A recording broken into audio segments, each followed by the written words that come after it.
Hello friends, બધાને ભાવથી જય સ્વામિનારાયણ, જય શ્રી કૃષ્ણ, રામ રામ। તો આજે વિશ્વ યોગ દિવસ નિમિત્તે હું અને મારા એપાર્ટમેન્ટના નાના મોટા બધા જ આજે અમે વિશ્વ યોગ દિવસની ઉજવણી માટે અહીંયા યોગમાં ભેગા થયા છીએ।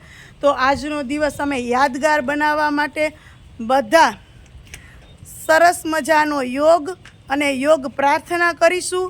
તો જોતા રહેજો આખો વ્લોગ્સ અને આજના દિવસને યાદમય બનાવીએ।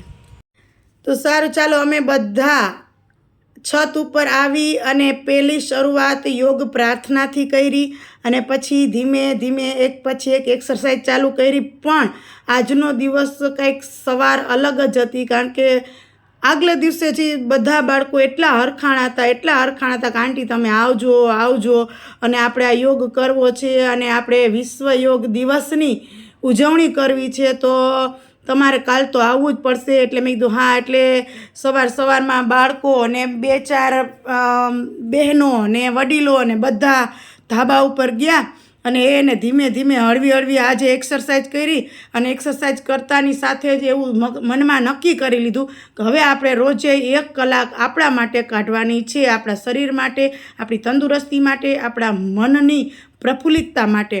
તો અમે બધા હવેથી રોજ 1 કલાક યોગ કરશું, જેથી કરીને અમારા બાળકોને પણ પ્રેરણા મળે અને એનું પણ સ્વાસ્થ્ય સારું થાય। એટલે આજના દિવસે મારા અને મારા એપાર્ટમેન્ટના તમામ વ્યક્તિઓ તરફથી યોગ દિવસની ખૂબ ખૂબ શુભેચ્છા પાઠવું છું।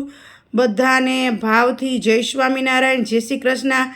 અને આજે અમે બહુ આનંદમાં છીએ કે આ સરસ મજાનો દિવસ અને એ દિવસની વહેલી સવાર અમારા માટે ખૂબ આનંદમય ગઈ છે અને આવી જ રોજની સવાર આનંદમય જાય એવી પ્રભુ આગળ આજના દિવસે પ્રાર્થના।